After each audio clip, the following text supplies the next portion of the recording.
All right, what's up, Dragon Brood? Here's a new list we're going to try to knock out in 5 minutes for Eldraine, so let's go. I will also give credit here that this list comes from Yeoman5. If you don't follow him, you should go follow him over on Twitter. He's a good follow. Now, the first card we're going to talk about here is Mosswood Dreadknight. This card, I think, is probably the best creature they printed with Adventure, and it's really cool because you actually get to draw a card, which is awesome. We never hate doing that, obviously. It is at sorcery speed, but the thing is, this is a 3/2 with trample, and then whenever it dies, you actually have until the end of the next turn to basically use the adventure again and get to play the creature again. This is actually really good. It's like a never-ending creature that actually just generates a lot of value. Now, the other reason this is good is because there's another adventuring creature, Questing Druid, which is really awesome. This also gives us pseudo draw because it exiles the top 2 cards. Then as long as we play them by the end of the next turn, we're good. But when this is in play, any other card that's not green, well, anything that has any color like that happens to not be green is going to put a +1/+1 counter on this, which is also very cool. So we can slowly grow this over time, and it's just like extra value. So even if this dies, we don't really care because we got the 2 cards off of its adventure. Now, the other new adventure card that we really like in these colors is Decadent Dragon. Like, the reason this card's really good is, one, we're already in black, so we can go ahead and just cast the adventure with no problem. And then whenever it attacks, we also get to make treasure. So when we look at our opponent's top 2 cards, then it's giving us the treasure to cast those. But we're in 3 colors anyway, so the odds that at least one of the colors we have won't be able to cast something in the opponent's deck is going to be pretty low unless they happen to be playing, like, I don't know, mono blue or something. So this is actually really, really good, and it's a quality flyer on top of it.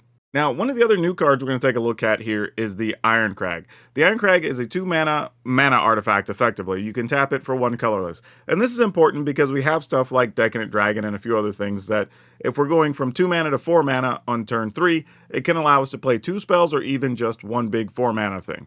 So we like that. But we are going to have enough legendary creatures in here that we can actually turn this into equipment if we need to, and then possibly can play the other Iron Crag after the fact. So we like that. Now, no surprise here, we are going to be playing Sheoldred. I know how people feel about this card, but honestly, Sheoldred's like the best card you can play in this slot, and truthfully, we do have a couple of things that are going to let us draw cards, so this adds to that value as well. This list will be getting rounded out by stuff like Bloodtithe Harvester, again giving this ability to draw, but also functioning as another removal card. There's another new one here in Torch the Tower that's making the list, but this is mostly because, like, we could do something like sacrifice, well, it's actually a sacrifice an artifact, which we are going to have, actually, I would say, because we do actually have the Bloodtithe Harvester here. In a pinch, if you needed to sacrifice like the Iron Crag, you could. Maybe you have another one in hand because they're legendary. Like, that's a thing. We could get a little extra value at this. I don't expect to get a lot, but it is another quality removal. We are going to be playing Cut Down in this list. But there's another new card, too, that's worth mentioning that Yeoman wanted to put in here. That's the End. This is actually an instant speed removal card. It does cost less if your life total is 5 or less, but we hopefully won't be getting to that point. But the fact that we can just exile a creature or a planeswalker and then you remove all copies from your opponent's hand, library, and graveyard is actually really good too. This can be pretty handy against something like, I don't know, let's say Atraxa, and you really have trouble dealing with it and you finally got rid of it and your opponent just plays another one. Well, this prevents that type of situation from happening. So a lot of times you can just deal with it once. That's great. We're going to round out the creatures, though, here with Glissa because we're playing black-green, so no surprise, this card's actually really good.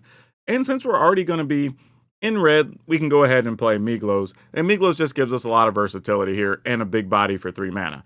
The other thing to remember, too, is that stuff like Glissa and Miglos will also trigger the Questing Druid. It doesn't say the card can't be green, it's just if it has one of those other colors, it will get a +1/+1. So just something to keep in mind there as well. And I know some people really want to see Ashiok in a list, and it did make the cut in this one. So if you've been looking to see Ashiok played in something, here's the first opportunity we have to play it in here. And I think it'll actually be pretty good. I don't think it's going to be, like, devastating in here, but you have so many other things your opponent has to deal with that Ashiok could generate enough value over even just 3 turns to be enough to be a nuisance for your opponent.